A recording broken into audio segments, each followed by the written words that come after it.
What is up, everybody? It's Dr. Vibe here, host and producer of the award-winning Dr. Vibe Show, the home of Epic Conversations, and I'm the host of Epic Conversations, 2018 Innovation Award winner, 2020 Best Podcast News Award winner given out by the Canadian Ethnic Media Association.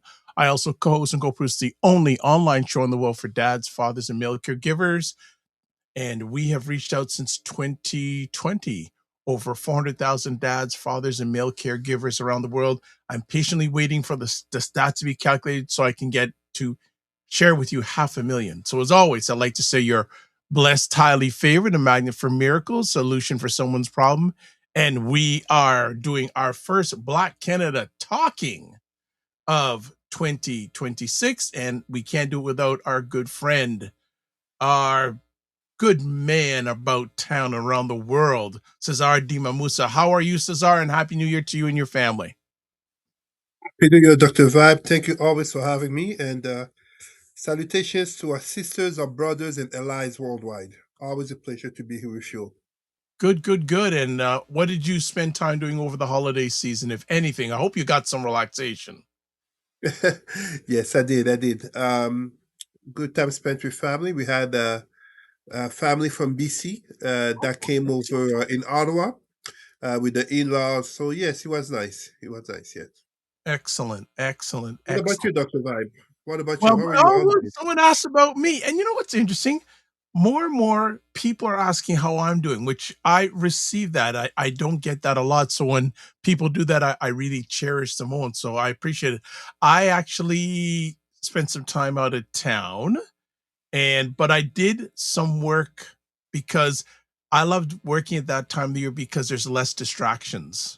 So there's things I can get done and there's less interruptions. So in the next few days, things are starting to get crazy, crazy again. So I took advantage, but I did take some downtime. Had a lot of good food, not too much, but a lot of good food over the holiday. Actually spent some time in Montreal, which was nice, and had an experience taking their new rapid transit system, which is Oh, very nice. And yeah, but it was good, and it was just a really nice time. It was a really nice time, and want to say to everyone who's watching this platform also, thank you for your continuous support. One of the things we do celebrate. Well, we're going to start with a review of 2025 in a few months, so I'll hold it off till then. But yeah, it was good. It was good. It was a nice time, and it didn't go too fast, which was good. nice, nice. And I'm glad to hear you healthy. And I mean, we're gonna talk about how hot this 2026 is starting, but let us hope that we can be well as best as possible and see each other next year. Yo, well, It goes fast. It goes fast. this year we are definitely going to see each other this way. If there's the way we got to do it, we just got to do it, because we just have to take the attitude, don't get good, get done.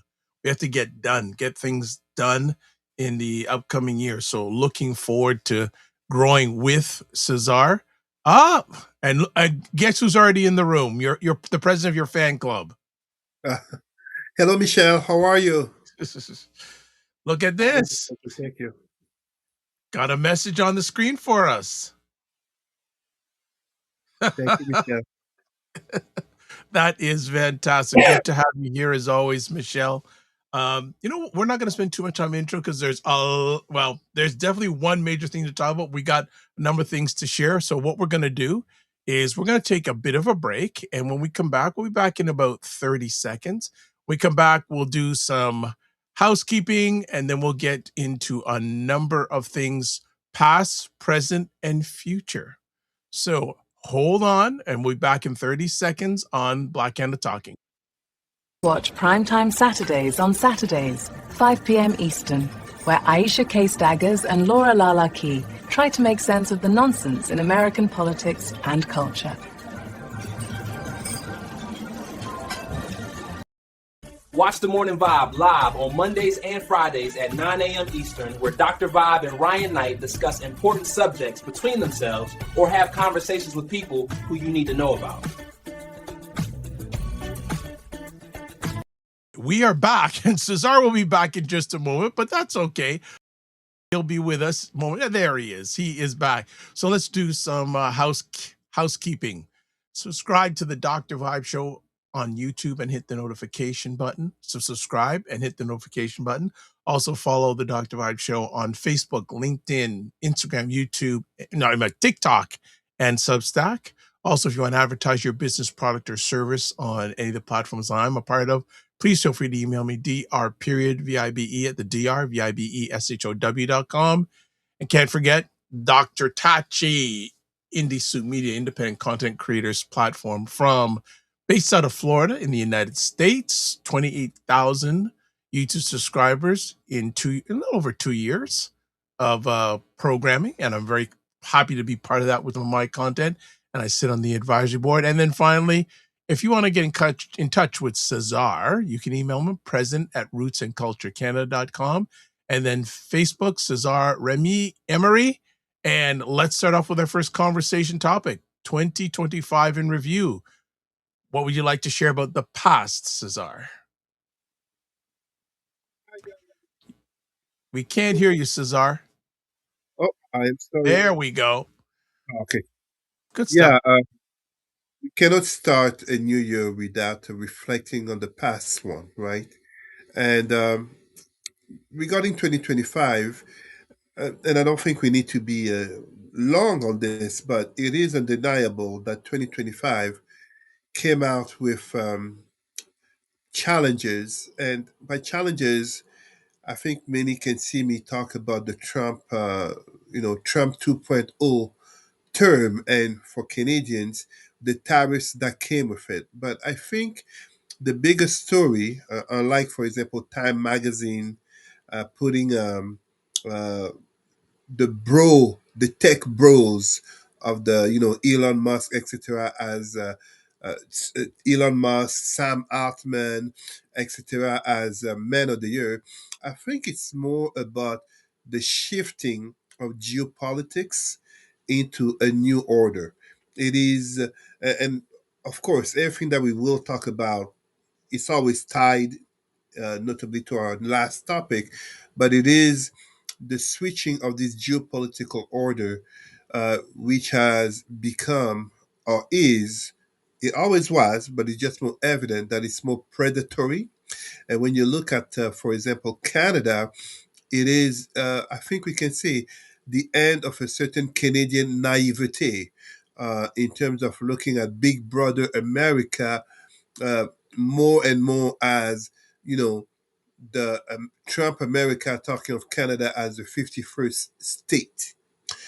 I think that was really an electroshock to Canadian consciousness. Of course, we know how there are Canadians who are in support of this. We have Canadians who wish they were the 51st state, but by large and majority, for most Canadians, it was not only a shock, the tariffs, but also this rhetoric, which may have seemed jokingly, but truly is becoming more and more real, more and more scary slash dangerous. Let's not forget that 200 years ago, the United States, new nation, uh, tried in the war 1812 to conquer Canada, and they were pushed back by the Canadian slash British and indigenous armies, including freed blacks. 200 years later, it's a very different context. It's not exactly the same type of weapons. Uh, it's a different global world.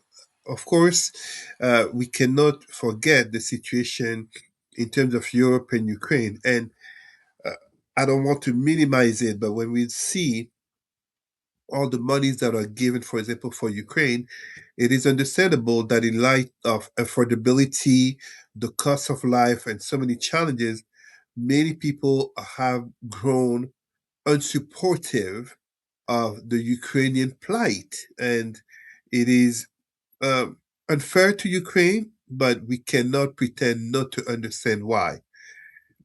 Gaza, the situation in Gaza, I mean, where's the peace deal? Where's the peace deal in Gaza when people are still taking on, basically being bombed, still dying, and right now it is winter over there? I saw about people being flooded in their tents. And this does not minimize what happens in Haiti, but also what is happening in the world's largest humanitarian crisis, aka Sudan. Sudan, which truly uh, has those natural resources such as oil, but also gold, etc. But in Sudan, you have a conflict which is truly a multi-nation conflict, but also has underlyings of race, religion involved. Uh, it's that tragic.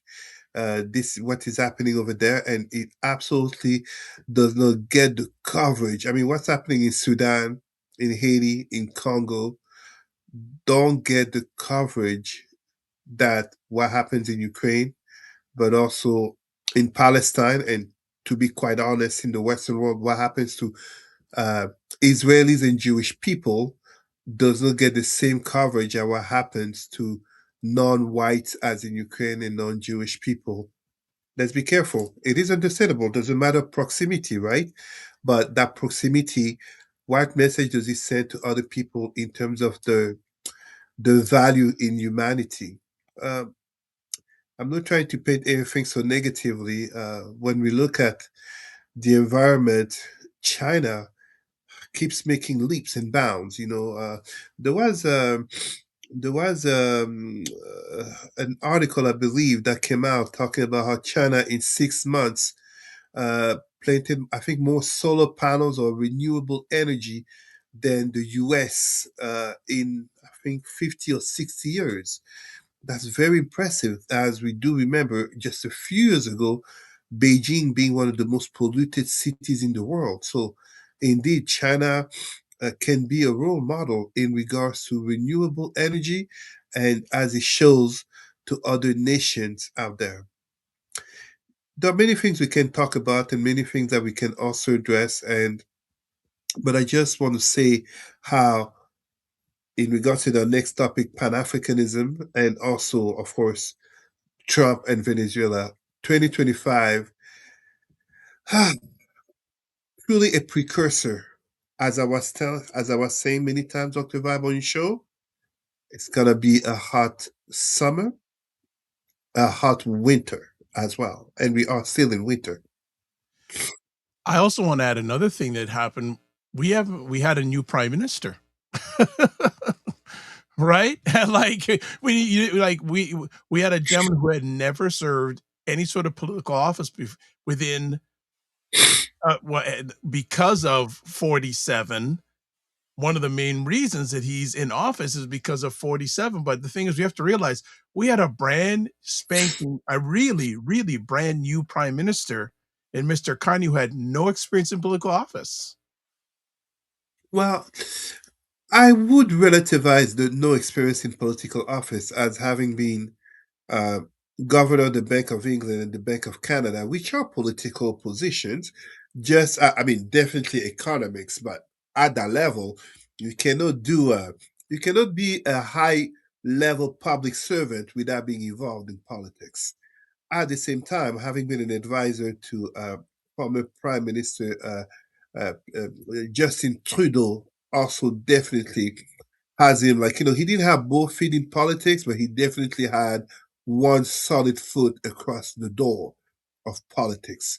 Um, it is interesting, as you mentioned him, that the minority government that he got is on the verge of getting that additional MP, likely from the conservative, that would give them not only majority status, but would really push uh, opposition leader Pierre Poilievre, who had lost his seat in the federal elections and is due end of this month for Yes, you are right. leadership evaluation, You are right? right. So it makes it quite interesting to say the least. But Canadian politics right now are very much being overshadowed by whatever happens in regard to this Trump administration, and Mhm. it's across the board. It is across the board. Look. when we talk about 2025 in review, let's be honest. Donald Trump wanted to be reelected in order to avoid jail, but he has always made it clear that he wanted to put his mark on history. He has succeeded beyond, I think, even his wildest dreams, in terms of which I don't think the history of probably any country, or I can't think of many countries, for the year 2025 cannot be written without a mention of Trump. True. Like, you Very know, for an attention seeker, what can you ask more? There are 100%. countries, there are No, people in my 4 my 100%. 4-year-old daughter knows who Donald Trump is. Yeah, 100%. He's a cheat, and he's putting his name everywhere and on everything from the Kennedy Center. Or he wants to release some money denominations with his picture on it. It's all over the place, but that will be very, very interesting on when it comes. But I didn't want to leave out, the electing of a new prime minister in this country, though it was impacted directly or indirectly by what went on in the United States. Yes, absolutely, Okay, absolutely. so what we're going to do is before we get to our next topic, we're going to show a little video about it. So here's our intro. Pan-Africanism in 2026 is more than a legacy, it's a living movement. 80 years after the historic 1945 Manchester Congress, its call for unity and liberation still echoes, celebrated through global festivals and academic events. Recent Africa Day and Liberation Day gatherings have reignited demands for justice, reparations, and solidarity across the continent and diaspora. Intellectual hubs like the African Leadership Center and the African Public Square are connecting youth, scholars, and advocates worldwide. Now, the 2026 International Dialogue Conference in Benin marks a shift from ideas to action, focusing on education, policy, and real-world projects. All right, so with that intro, our next conversation topic is Pan-Africanism in 2026. Go for it, Cesar. First of all, congrats on the video. It is important for people You're to welcome. understand and remember that Pan-Africanism is not a movement of yesterday or some woke thing per se. Pan-Africanism, in many ways, has been present for at least 200 years, aka 1804, with the slave revolt in Haiti. And allow me to correct myself when I say slave. The kidnapped Africans revolt in Haiti, aka the shaking of the world order by enslavement of the black men, women, and child, daring to say, are we not free? Are we not equal? Are we not a man, a woman, or a child, instead of just a beast of burden? So when we look at 200 years later, over 200 years later, let us be honest. In regards to Pan-Africanism, there is no Pan-Africanism without Haiti. And just 3 years ago, January 1st, um, Haiti basically Subjumu Day, National Day. The state of Haiti is dire. Uh, the aspect of the gangs, but also foreign involvement to further destabilize the civil society, because Haiti does have a civil society. Haiti does have educated people, but the level of corruption is, is catastrophic. But further to that, we cannot forget the largest humanitarian crisis in Sudan. As I mentioned before, the conflict in Gaza and Ukraine are far more covered than what's happening in Sudan. But as per the United Nations, it is the largest humanitarian crisis going on. But it also speaks, because you know how I talk. It is not just about pointing fingers, it's also about looking at ourselves. We cannot deny that the African Union, as an organization, is failing the continent and failing the diaspora. We have to be honest. We have to have this conversation. So, Pan Africanism at a geopolitical level, where the African Union can only be compared to, example, the European Union, It doesn't stand. It doesn't stand. The largest, arguably richest, and most populous black country in the world, aka Nigeria, is a giant in clay feet. We just saw, we hear so many stories from kidnapped children, school age children by um, Muslim terrorists, notably killing Christians. There's a lack of safety, and I can already see many Nigerians coming to mention how, oh no, this happens in the north, is because no, there's such unequal wealth redistribution, but also such level of corruption along alienation, aka uh, Africans and by extent blacks will have been brainwashed by foreign ideologies, namely Islam and Christianity, coming from white Arab Muslims, just as from white European Christians, that it creates a state of constant tension in African countries where those two religions collide. We have to have this honest conversation. And when I say this, let me give a perfect example. The president of Rwanda, Paul Kagame, has closed over 10,000 churches in Rwanda. Yes, Brother Vibe, 10,000 or more. I remember there's 10,000. I can't remember if it's 10,000 or more than 10,000. He has closed so many of these evangelical churches, these, in French, we say Église de Réveil, these Baptist evangelical churches, which are scamming the people, which are literally suffocating the people with the notions of hope in the afterlife of a white Jesus. Meanwhile, the real work and life is right here on earth in the present. These are challenges to Pan Africanism. These are challenges in a continent in which progress, and we can talk about, yes, Nigeria, Senegal. Let's not forget the countries of the Maghreb.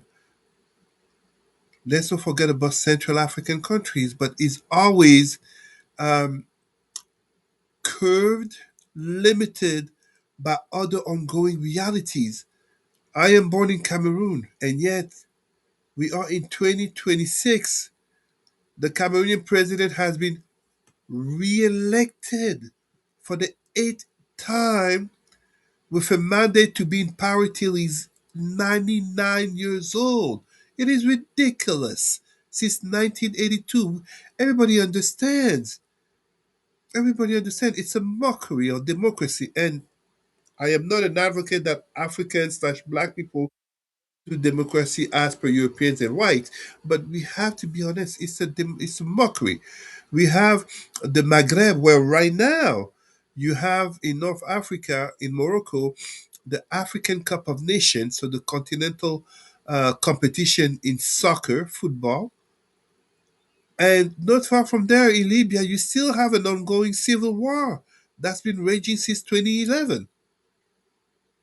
We look at South Africa. Oh, yeah, South Africa is part of the BRICS and everything you want, but my gosh, we hear terrible news coming from South Africa in regards to not only insecurity, but also the very state running of things, the level of corruption, etc., etc. And of course, how not to talk about Congo? How not to talk about this country, which technically could be and should be the richest country on earth as per its natural resources, aka its underground, and yet we have a Congo where it's too easy to just say Rwanda is stealing the wealth of Congo as if we just started with Rwanda a few years ago. No, we have a Congo that is so mismanaged. The president of Congo, Mr. Felix Tshisekedi, goes to uh, take the knee to APAC, aka the Jewish lobby in the United States, and goes to bang his head on the Wailing Wall in Jerusalem. Meanwhile, where is the Jewish leader who went to commemorate the dead in Congo since 1997, where it's estimated there's been 10 million dead? No one, nowhere. It's tragic. It's as tragic as when I speak of Congo, I always talk about, those who are sapologues, sapology, the African, truly Central, and to some extent Western African tradition of being overly well dressed, aka black men. There's a few women trying to, uh, bring some gender equality there, but black men wearing Western brands, Western luxury brands, in terms of color matching and etc., basically looking like peacocks while the fridge and the bank account are empty, but they want to look good. We're talking about a Congo in which we have Congolese singers filling up stadiums, just as Congolese pastors filling up stadiums, and yet, in Kinshasa, capital of Congo, they got floods because the garbage in the streets clog the drains or sewers. So they end up having floods in the houses and on the streets. Come on, 2026, we cannot give ammunition to those who are racist and see Africa as backwards. We give them ammunition so easily. So it's still that, that margin in which to give perspective, we're in 2026, and yet, for perspective, we still have an African continent where over 50% of women in countries like Nigeria, Senegal, just to name those two countries, but it concerns all countries uh, in sub-Saharan Africa, aka Black Africa. We have large segment of the population, overwhelmingly women, but not just men as well, who bleach their skin. Over 50% in some countries. We are in 2026 will bleach the skin. And this phenomenon, Dr. Vab, you know about this. Jamaica, cake soap. Look at India, blacks in India. We forget to talk about Yeah. blacks in India. This harders back to a number of years ago. I had the privilege of meeting and spending some time with Bill Duke, longtime veteran producer and actor, black gentleman, Yes, yes, and yes. another gentleman named C. Chansenberry. And this is going back a while. And they produced a film called Dark Girls. And what it was all about was it was a small phenomenon there, but it's even bigger now on how a number of black women around the world would bleach or not want to be dark. They want to be Yeah, lighter. lighter. And C. Chansenberry produced a second documentary of it. But if you get a chance to watch that documentary, either one, Dark Girls 1 or Dark Girls 2, what Cesar is chatting about is not new. It is not new. It's been going, and even before those documentaries released, it's been a challenge in regards to that. Um, Cesar, I want to ask you a question. How can Pan Africanism become more top of mind, or do you think there's opportunity for it to be more top of mind with people who look like us around the world? 100%. I would say, as I like to address the three cancers of the black psyche in being entertainment, consumerism, and religion, aka religions of whites upon black people. I would say, in regard to Pan Africanism, one of the first elements that we must do, and you're going to love this, is to exit from symbolism. Symbols matter, of course, but Dr. Vibe, let's be honest. This is not even a criticism to white institutions such as white schools. It's a criticism to black families themselves. Outside of Black History Month, how many black families and black households have black consciousness being addressed in the home? Today, I had a conversation with my 4-year-old daughter. Yes, she was asking questions about Jesus, and I told her about Kemetic spirituality, the mat, and I told her about the Jengu, the Sawa spirituality, my seashell earrings, and my traditional hat.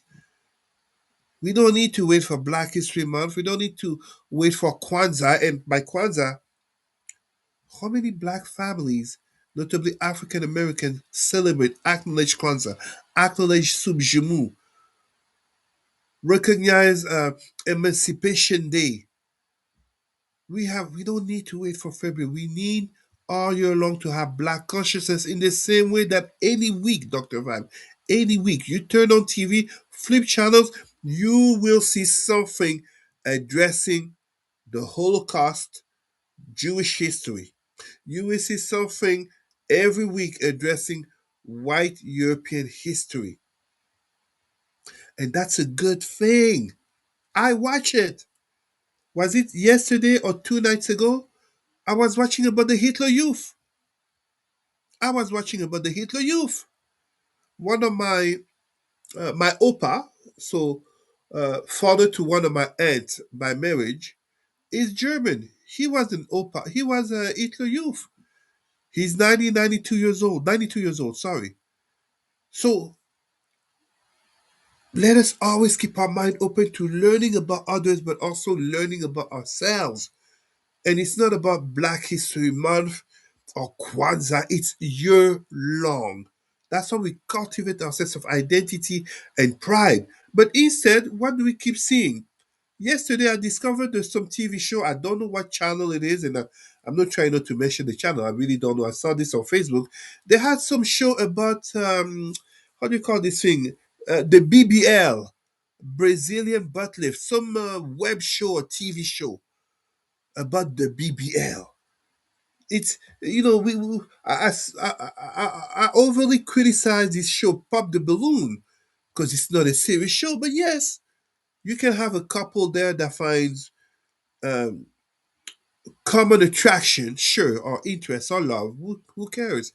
But still, entertainment is driving our community far too much, in which most Black people, and we know this here on this side of the ocean, most Black people were talking about Puffy and his legal affairs with Cassie and, you know, prostitution or male escorts, whichever, baby oil, lotion.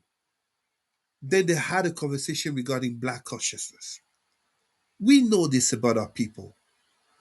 And this is one of the things in which we cannot talk about Pan Africanism. We cannot talk about, example, uh, the three countries of the Sahel region, Mali, Burkina Faso, and Niger.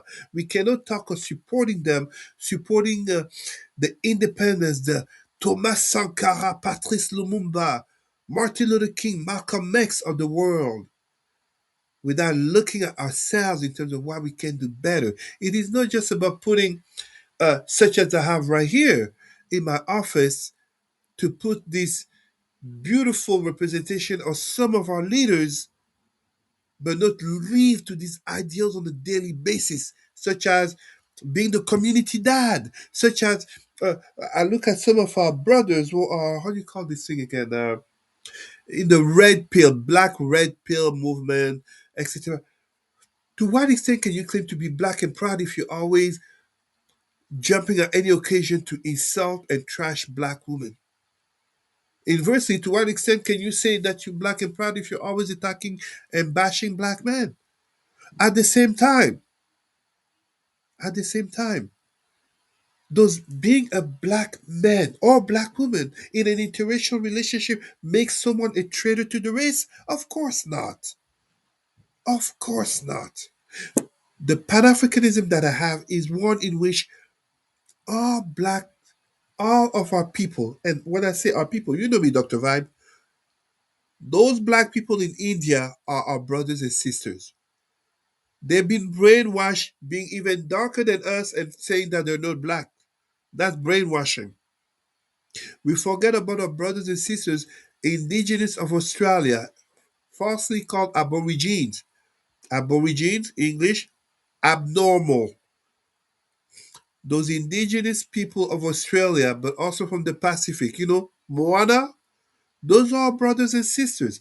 My Pan Africanism is global, but it is not a Pan Africanism in which we just point the finger and denounce the evil whites, the evil Arabs, the evil Jews, the evil Chinese, the evil aliens. No. This is cliche black victimization that has to stop because it corrupts the mind and it corrupts our youth. Instead, we look at ourselves, we build the strength, the resilience, we look at how we can work within, and we always open a hand. We can work with others. There is that expression, black people have no friends and no allies. Guess what? They shouldn't. The nature of allyship is by interest, and respect comes from you gaining respect by you imposing yourself from within.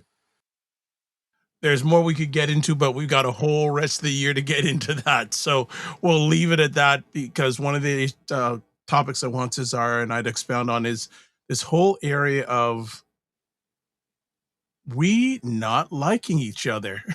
Just like, you know, African blacks not getting on with North American blacks, but we'll save that till rest of the year.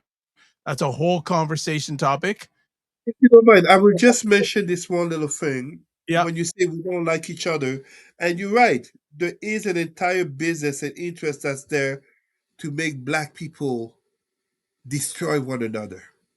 Let us not forget, in a world of white supremacy, the most dangerous thing are conscious black people will come together, work together, and succeed to become role models. It becomes dangerous because it becomes a lot harder to brainwash them and to get them to participate in their own destruction.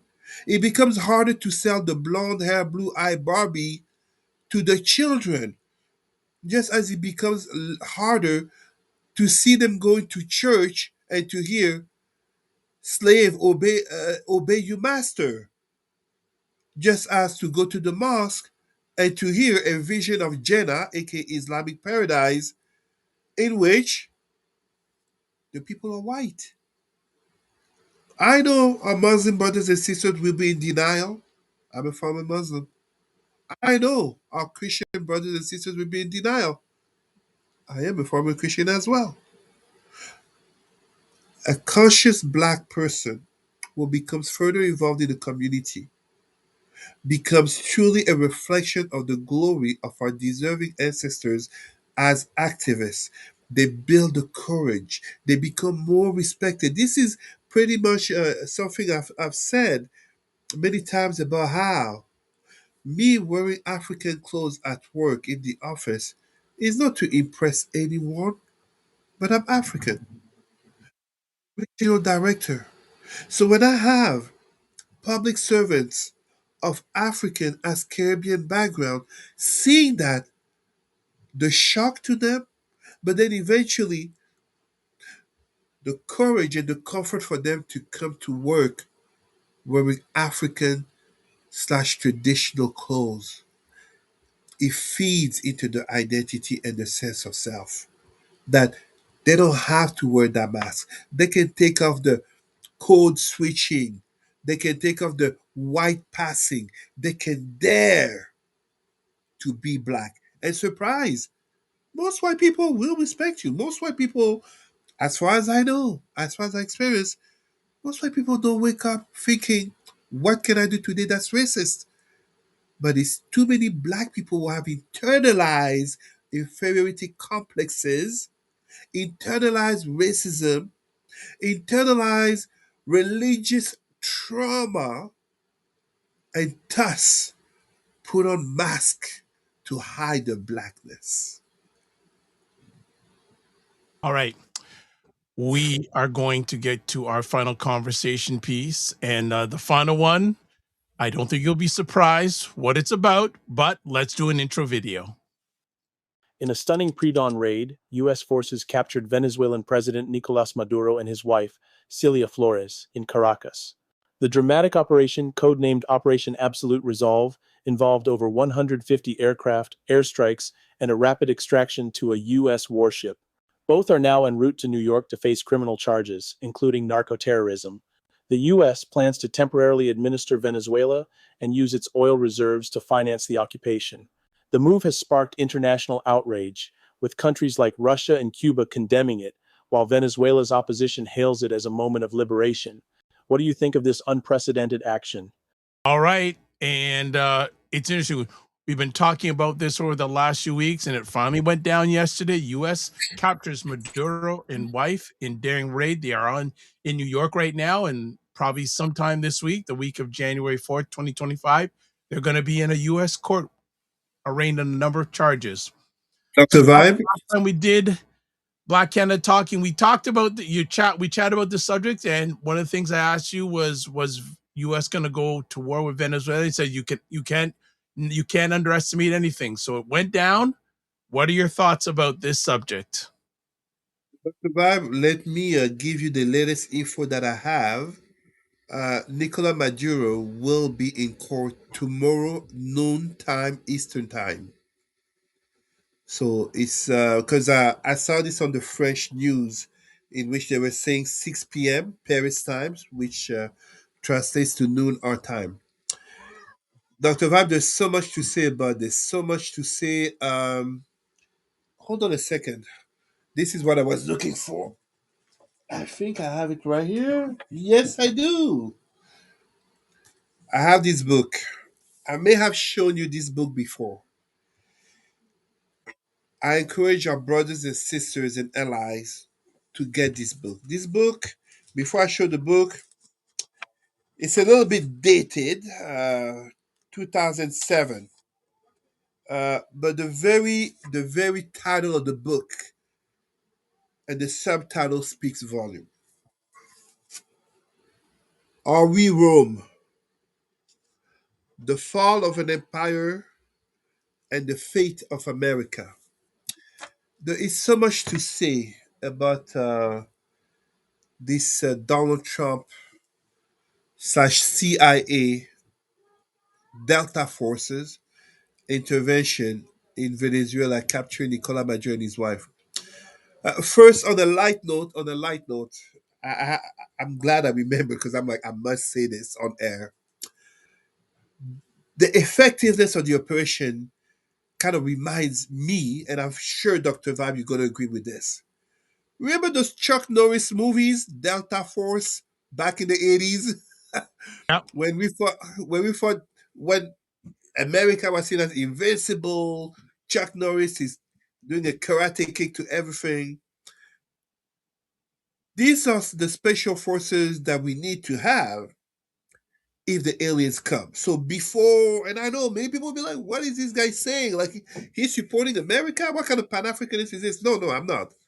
What I'm saying is, if aliens were to invade planet Earth, let's be honest, we need a strong and well organized American force. That said, let's be serious. Dr.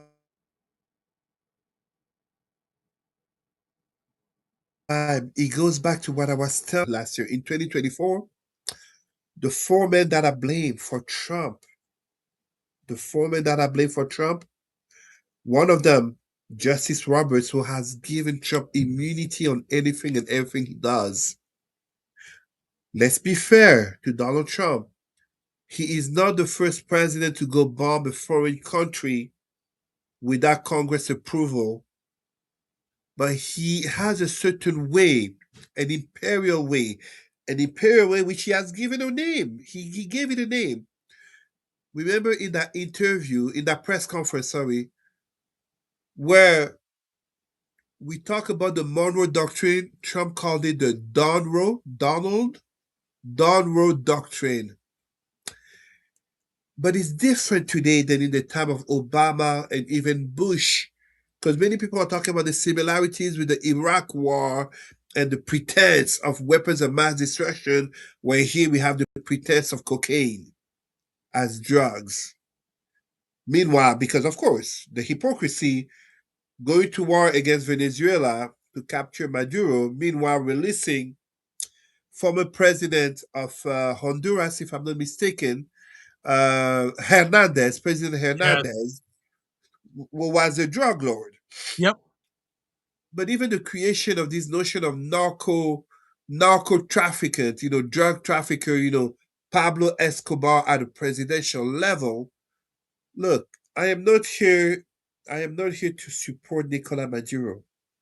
Like I always say, don't put me in the left or the right in terms of politics. I'm a Pan-Africanist, and even among Pan-Africanists, I oppose religion.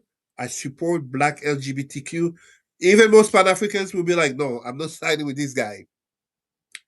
However, this is not about supporting Nicolas Maduro. Nicolas Maduro, let's call it what it is. He is not Hugo Chavez. He is not Hugo Chavez, but the United States have put sanctions on Venezuela for years in order to destabilize it, in order to foment dissension against the regime. Let's not forget, very important here, back in 2002, the United States were behind an attempt to create a coup to remove then president and supporter of Pan-Africanism, Hugo Chavez. The ideology of Chavismo is still very much present in Venezuela. So now, when we have the United States conducting this very imperialistic operation, what was his name? Ike, former President Dwight D. Eisenhower, Right. who had warned about the American military-industrial complex. Even the suspicion that maybe one of the reasons why JFK was assassinated was because he was to denounce it.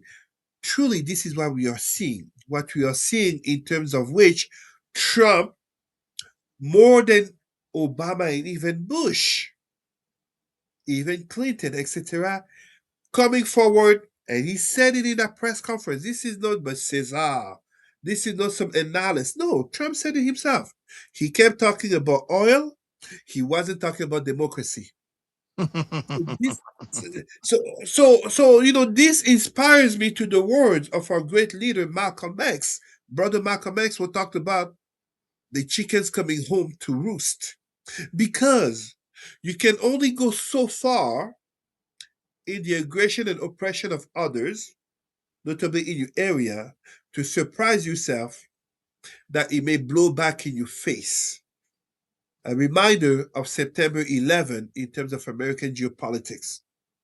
In no way do we condone or support what happened on September 11, just as what happened on September 11 in the United States or October 7, 2023 in Israel. But you cannot surprise yourself of certain things happening when you have a certain type of geopolitics. In the same way, when I take this book, who eventually brought down Rome? The same barbarians that they had been trying to oppress and conquer for centuries. They eventually brought it back to Rome and made Rome pay dearly. They broke Rome. They killed thousands. In the same way here, we're talking about the United States. So many points. This is beyond Venezuela and even beyond oil. Of course, everybody is right to mention that, as Trump said it himself. But it's part of that larger conflict. There's a term for it. Thucydides' trap, in reference to the was it the second, I think the third century conflict between rising, was it the third? I can't remember exactly, but in antique time, rising Athens, yes, sorry, the third century, rising Athens and its navy, military, and economy versus Sparta, which was a military, overwhelmingly land warfaring nation. The fear of a rising challenger against the hegemon, Sparta then, America today, versus China, and how it can lead to conflicts. You don't need to look as far back as over 2,000 years ago. World War I and World War II are very much what happened in there. Great Britain and Germany in regards to capitalism and global hegemony, Great Britain and France in revenge to Germany regarding the 1870 Prussian War. Germany tried to be that new nation to lead the world, to come at the forefront. They ended up annihilating one another, leading to a new world in which Russia, by extension the USSR, and America, the United States, became the two global powers. This is ultimately about China because you look at Venezuela. Before that, it was Panama, the Panama Canal. Of course, it's also to put the chokehold on Cuba, aka another regime change, and with Trump signaling that he would be willing to do such to other nations, aka bombing Nigeria, bombing other countries, Iran, etc. You name it. Uh, and again, let's be fair. It's not as if Obama was the peaceful president.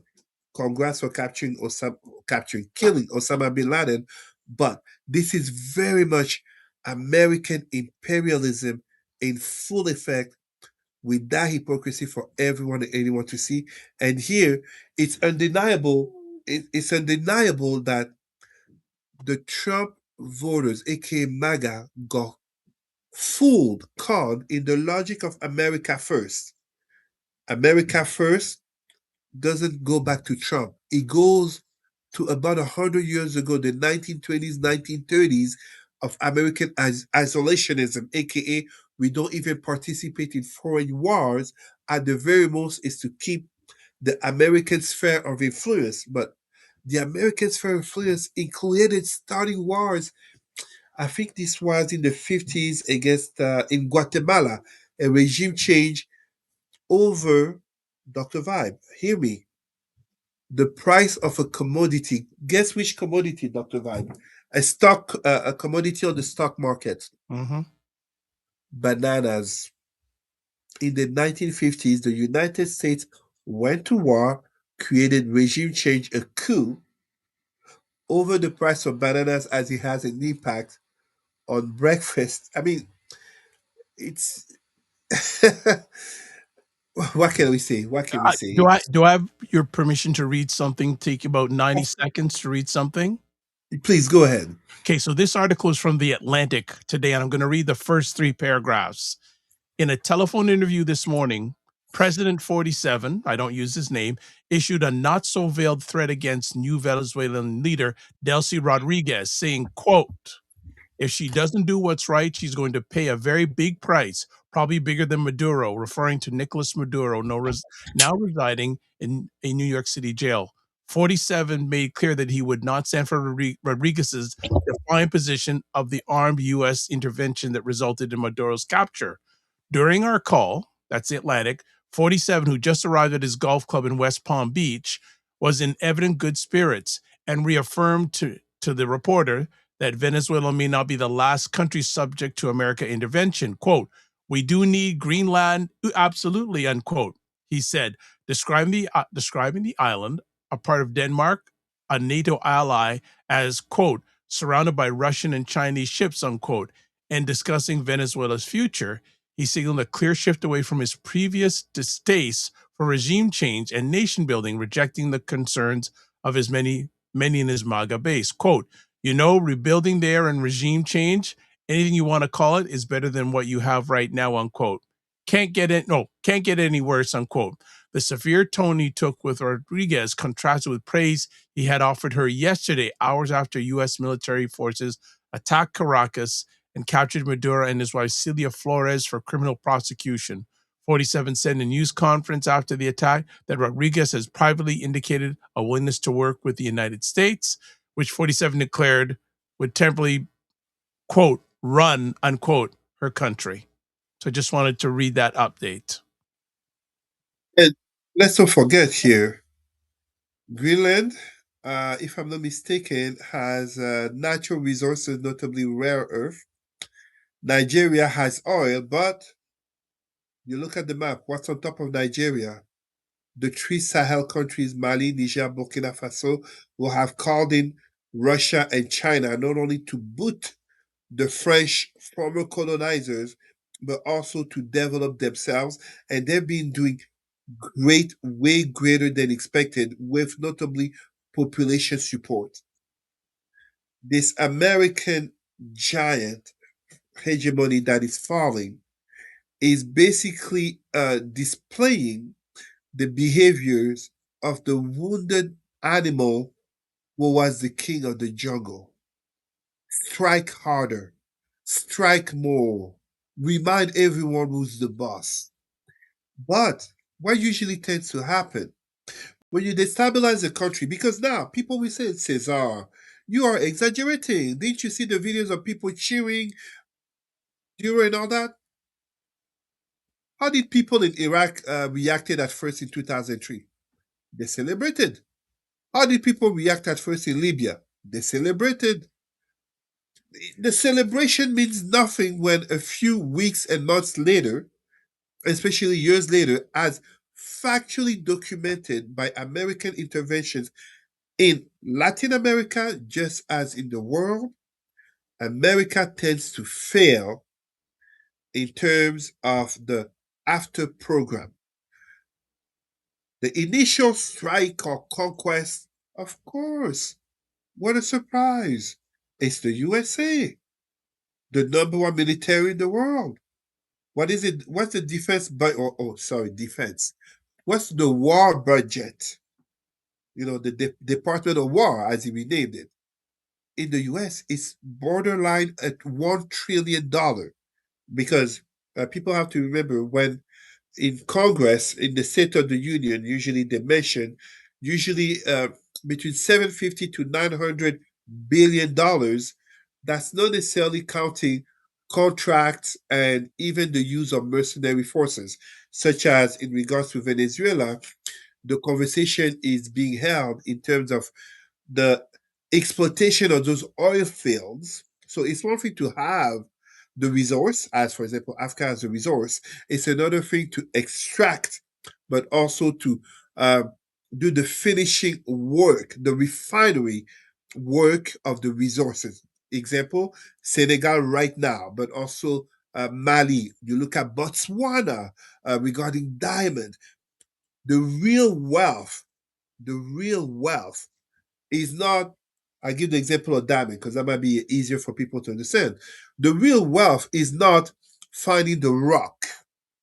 The real wealth is after the work is done, the cost of the rock. It's the same as a laptop or a cell phone. The materials themselves cost way less than the unit that you resell. So this is basically where we're having that it is talked about that American companies such as what is it, ExxonMobil, Texaco, etc., may go. We know Chevron is already there in Venezuela, but they may go to Venezuela with their own special security forces, aka mercenaries. And when you look at, for example, what happened, I think it was in Iraq, mercenaries were paid 3 to 4 times more than the American soldier. So there is an entire business in which each and everyone is looking at making money / looting off Venezuela under the claims of removing this brutal dictator. The question is not about Maduro being a dictator. The answer is yes, as was Saddam Hussein and Muammar Gaddafi. The question is the aftermath. The question becomes when Trump talks such to Rodriguez, who was the vice president of Nicolas Maduro, he's not talking about the Nobel laureate, Miss Machado of the opposition party. It's in the same way as when he talks about Greenland. Greenland, which belongs to Denmark, a NATO nation. What's Denmark going to do to stop America if he wants to invade Greenland? What's the population of Greenland and the indigenous? What's even the European Union are on tiptoes? The French, it was revealed. President Macron, back in 2022, condemned Vladimir Putin's special operation on Ukraine. But now, he was borderline applauding Donald Trump because Maduro is a brutal dictator. The question is not whether Maduro is a dictator. The question goes to the United Nations notion that you are not allowed to invade another country as it destroys the geopolitical slash international order in order to maintain peace. This, by default, is an illegal intervention. What Trump is doing is imperialism slash American colonization 101, as they did then with Haiti. People forget Haiti was occupied by the United States, if I'm not mistaken, for about 15 or 19 years. 19 years, yes. 1915 to 1934. And even when we go to the end of the 19th century with President Theodore Roosevelt, the Philippines in the American Spanish War were occupied. So this is a continuation of American imperialism now in the age of one who constantly seeks the attention, seeks the limelight, from The Apprentice to whatever Miss World Beauty pageant to now being president. And what happens to the Epstein files? What happened? I mean, there is. A lot of people I say seem, that I seem like 47 I'm do going all whatever over he the place, can to but I'm just telling you. deter from that getting into the news. So who knows? Absolutely, absolutely, and it is. We must have this conversation also in terms of what will happen in a country of Venezuela where, as disliked as Maduro was disliked. Sure, Chavez was loved by many, and as such, Chavismo, those have supporters. Are Venezuelans, many of them, going to just sit by while the country gets looted by America? We saw what happened in the in Iraq.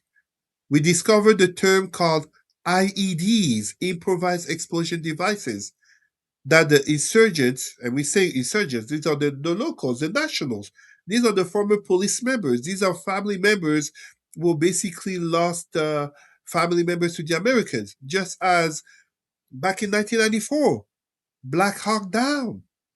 The Americans were welcomed with smiles, flags of America. Netflix have the documentary there. But eventually the situation turned sour and the population turned against the USA.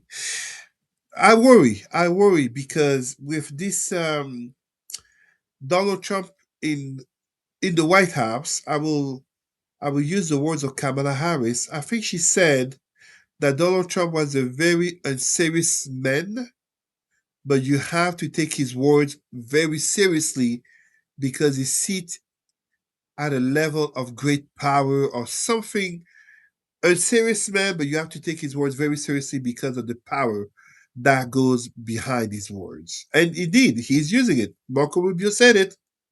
This president, was it Marco Rubio or Pete Hegseth, talking about the foreign, the Secretary of State and the state of the Department of War, talking about. Yes, Heck said is the head of the Department of War. It used to be the Department of Defense. Now they call it. They've renamed the Department of War.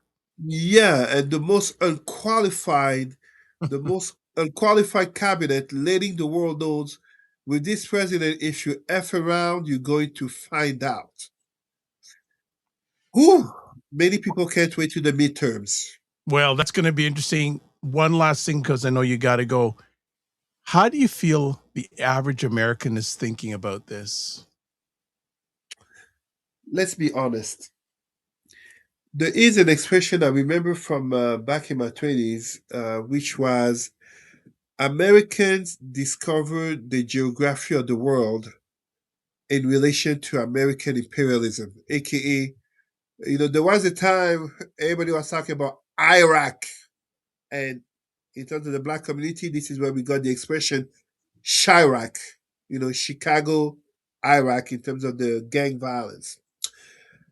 The average American, and I say this from the comfort of my home here in Ottawa, Ontario, Canada, I think the reality for the average American is still very much American, aka, what's the price of oil?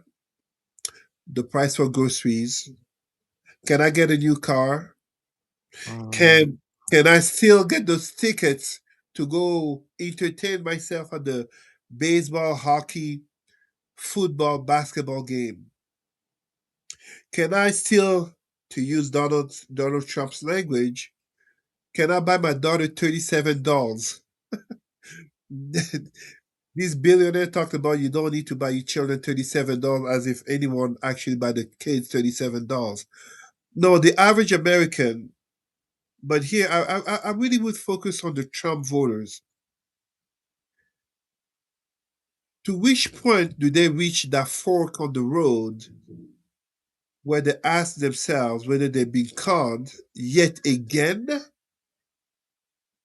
As Trump came in saying that he would end this habit of foreign wars, America first. They're being conned, or they knowingly, willfully, with all the facts that are presented that the entire world can see, choose to keep supporting a chronic liar, an insurrectionist, a man who has been found guilty of, I don't want to use the wrong term, but I think it's statutory sexual assault slash rape.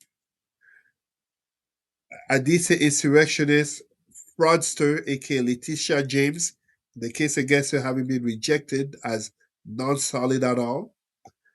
And now you have this imperial Trump going to war really to boost his own ego and his own finances, because even the tariffs have not been benefiting the American population. The gifts, such as whatever the Qatar plane and so many others, aka the Trump crypto, and even the talks about the, I think it's $100,000 H1 visa. Yes. It's not benefiting the American population. So you will have diehard MAGA, as we had on January 6th, risking their life for the cause.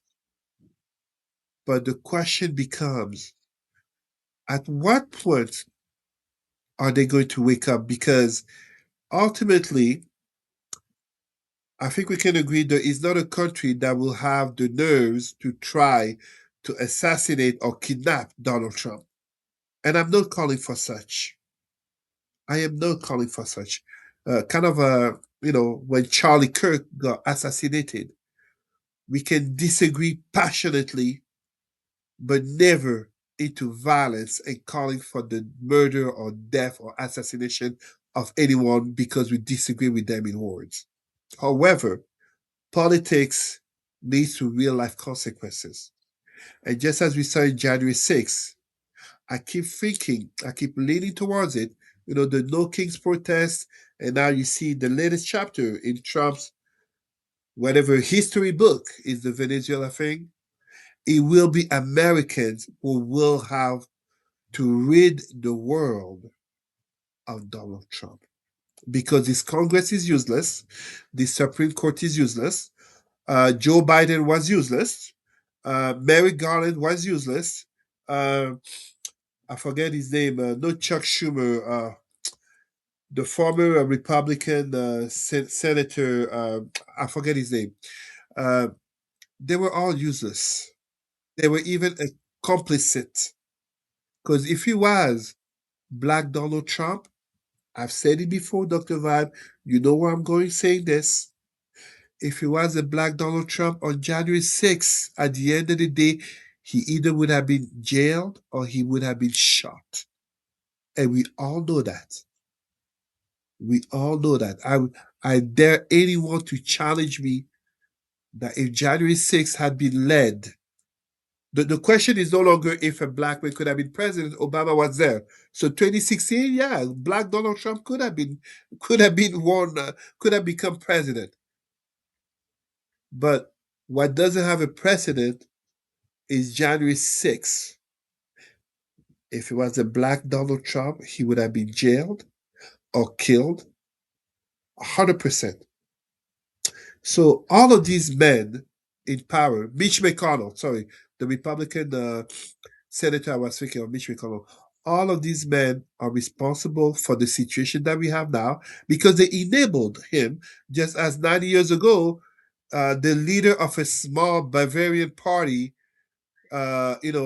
Adolf Hitler, did not reach the Bundestag to become chancellor with that strong backing and support from very rich men and very powerful politicians who thought they could control him. This is the absolute similar situation. I showed the book Are We Rome? But the parallels between Trump's America and Hitler's Germany cannot be hidden. They're right in front of us, but many will deny them.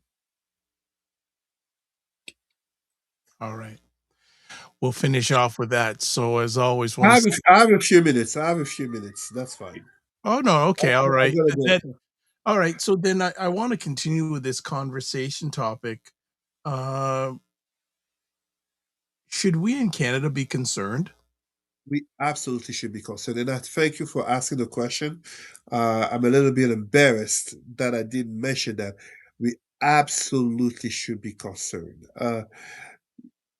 Look, there have been talks about Donald Trump's mental health, talking about stages of dementia, but also in in the position that he's in, very similar to many African leaders, which is anything and everything to stay in power. So we've heard about Trump talk about a third term uh, outside of the Constitution again, but remember, the Supreme Court gave him a green light on anything that he does as president is legal. Canada should be very concerned. When I say very concerned, Dr. Vibe, you were asking me, I think in December or November, uh, about the situation in Venezuela. And I said, with this president, anything can happen. What's her name? I forget her first name, but Stephen Miller's wife had, I think, tweeted about Greenland saying they're coming next.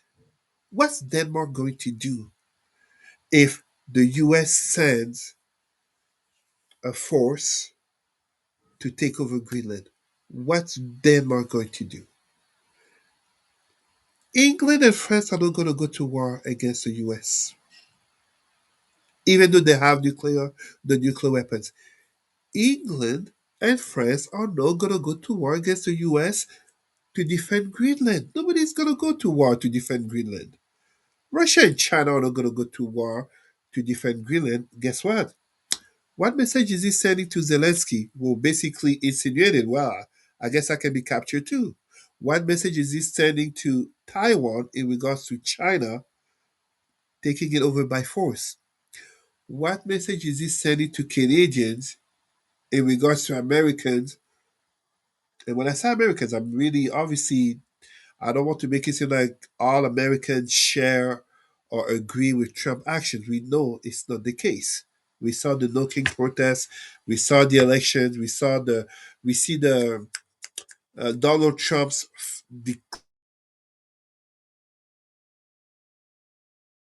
declining a Dr. Vibe 12.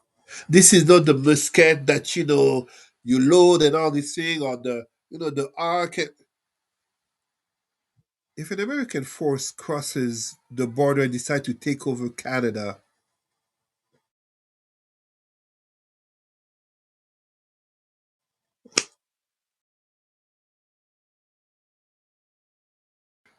so yeah, that's the reality of the world that we live in.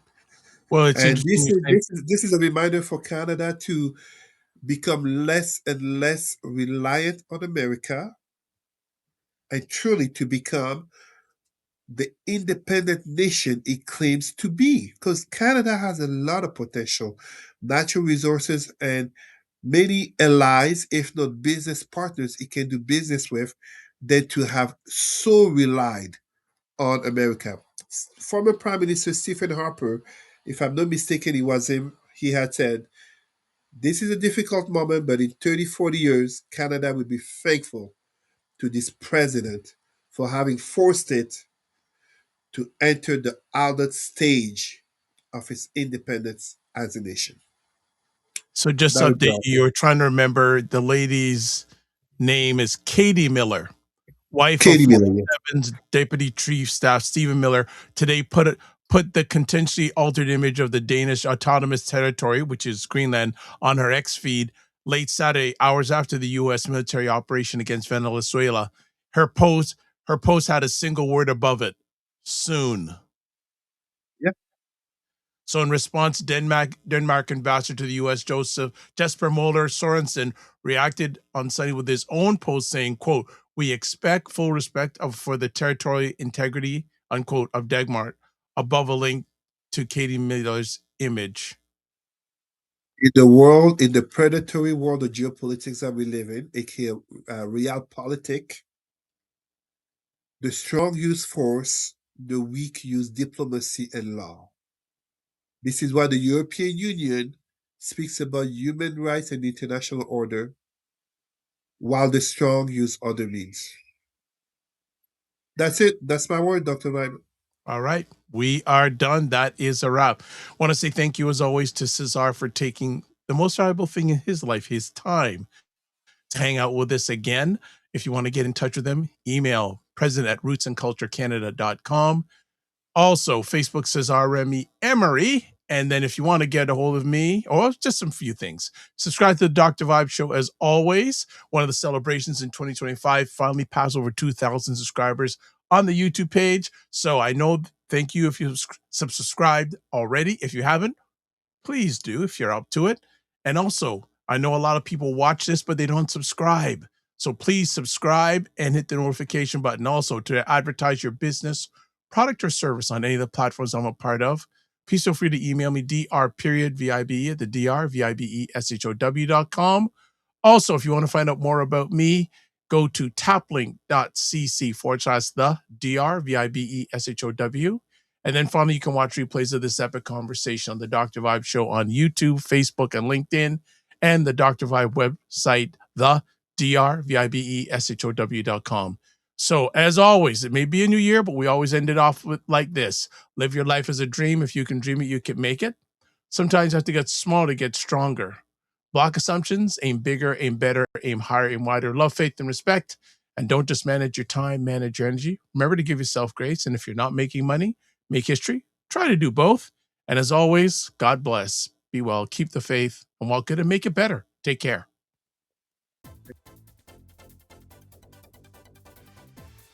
Just take a quick moment. Yeah. You just introduce yourself. Let Dr. Vibe welcome you into the show. As I told you, Dr. Vibe. No. I welcome. I'm really good to have you here. I didn't want to. You were on a roll. I didn't want to interrupt. You were on a roll, but In an award created by whites, dominated by whites, run by whites. And you're a billionaire, bro. FYI, I don't. It's probably the first time of the year that I use the word bro. yes, it is. That's the first time, as long as I've known you, you used it. My daughter would laugh. if she heard me say bro. But for many people, the economy ain't great. There we go. I saw that.